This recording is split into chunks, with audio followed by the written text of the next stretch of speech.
Hello, Ben here, Vapor RC. Hope you're well. This video we're going to take the Kagama 4S. We're going to put a different pinion gear in it, go for the 17 tooth. Going to take the centre diff out, get some thicker liquid in there, and then take it to the BMX track. Let's get it on the workbench and I'll show you how to do that. So, the first thing we're going to do is change the diff fluid in the centre, make that a bit thicker.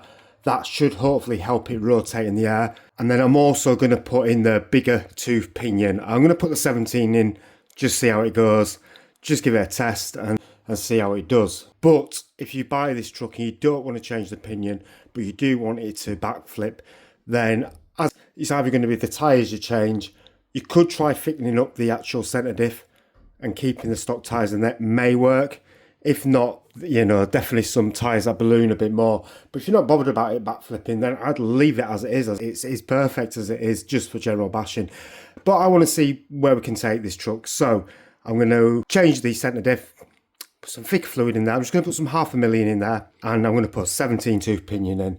Then we're going to take it out in this video and give it a bash and just see what we can do with it. So the first thing we need to do is just get rid of this little, just a little rubber band here, absolutely tiny.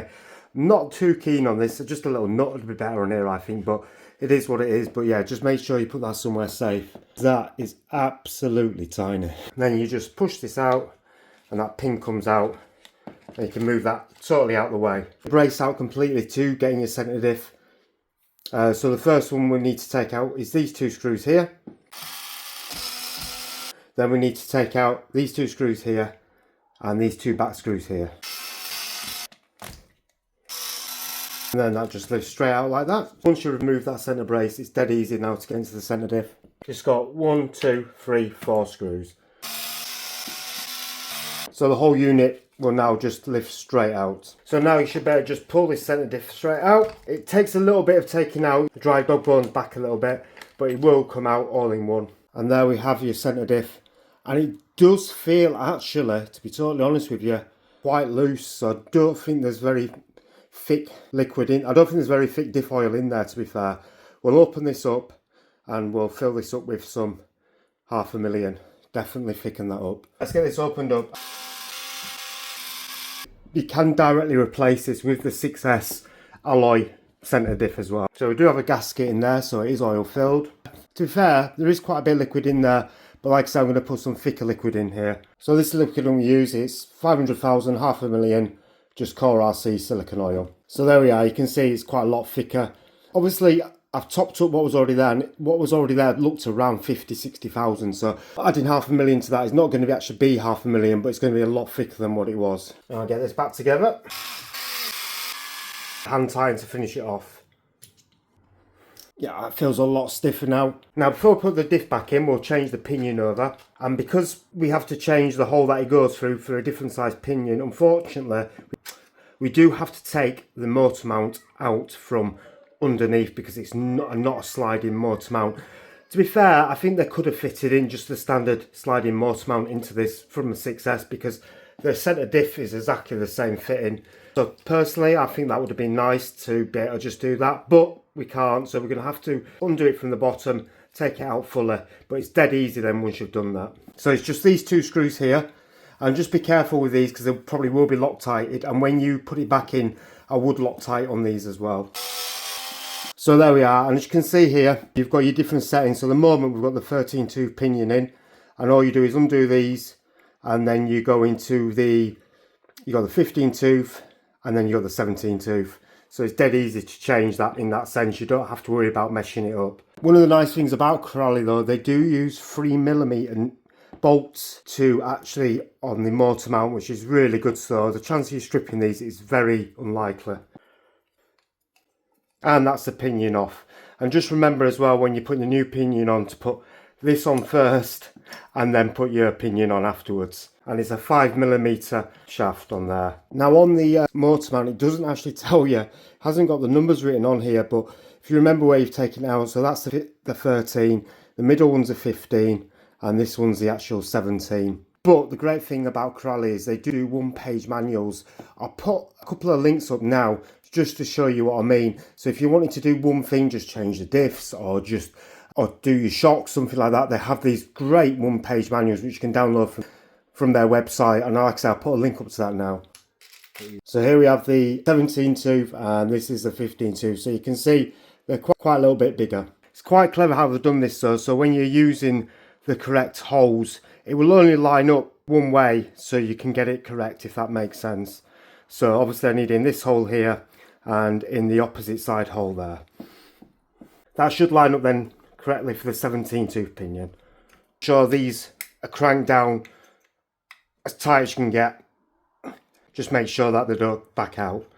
Bit of Loctite is good in those as well. That's why I've put in a tiny little bit of blue Loctite. One thing I have noticed though, which is quite nice, the dog bones for the rear drive shaft and the front drive shaft are exactly the same size, which is fantastic. So, you know, it doesn't matter which, you know, if you do bend one or break one, they're exactly the same, which is a nice touch. I would recommend as well, when you put a new pinion in, I mean, this is a used pinion, but it's the 17 tooth, to actually put a bit of Loctite on the end of your grub screw and leave it for at least 24 hours before you run it. Then we can line up quite easily the flat spot.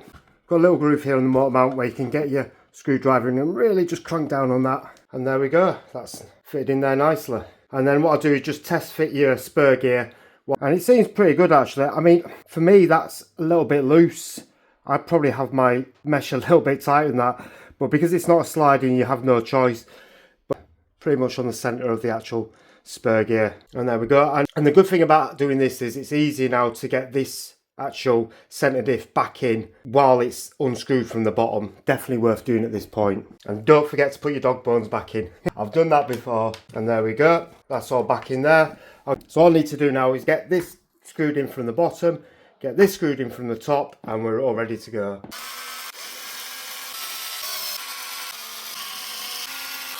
And this is really fiddler. I've lost quite a few of these. If you do lose them, one good thing to use is just like a zip tie. Small zip tie will work. To be fair, they're a little bit easier to get on than they are to get off. And there we go, that's all on. Right, so that is all. It's all ready to go. Sounds perfect. I'm going to leave the front and rear diffs for now. I'm going to see how it runs like this. If I'm still not happy with it, then I might take out, I'll probably go to the front diff and the rear diff and maybe change them around a little bit.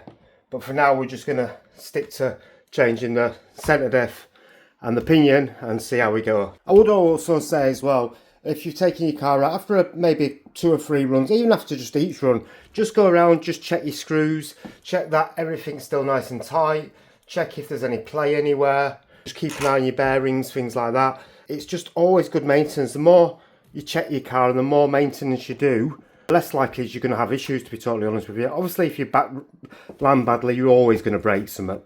But the more you look after your car, it's not just about cleaning. As you see, it's been cleaned, but I tend not to put water on my cars unless I really need to. I tend to just use a hard brush, let the dirt dry, put a hard brush over it and clean everything off. I use GT85, give it a quick spray afterwards just to help any water get out. I don't use WD-40 because it can take the grease out of your actual bearings.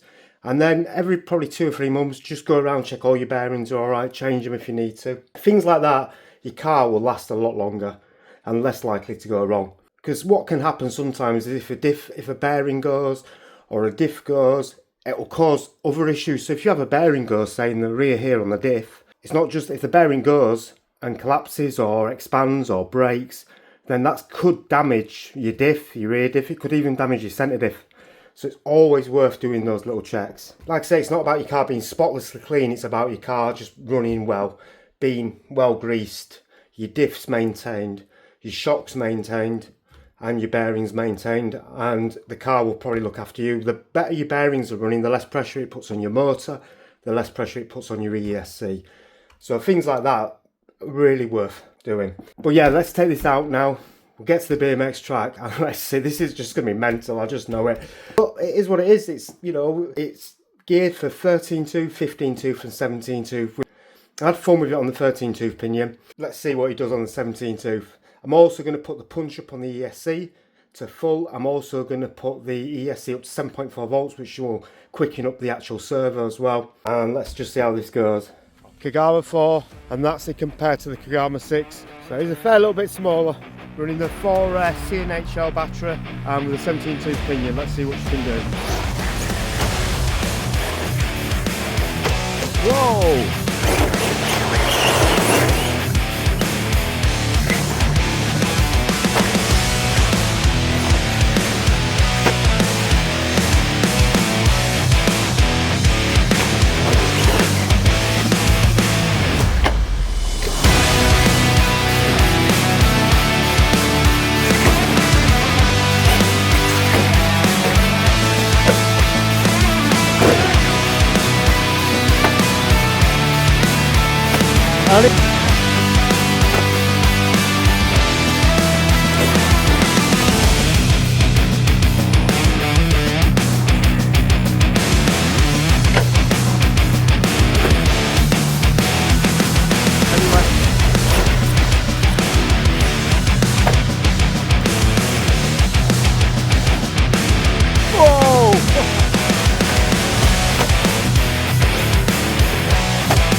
Hit LVC, no damage, and we sent it.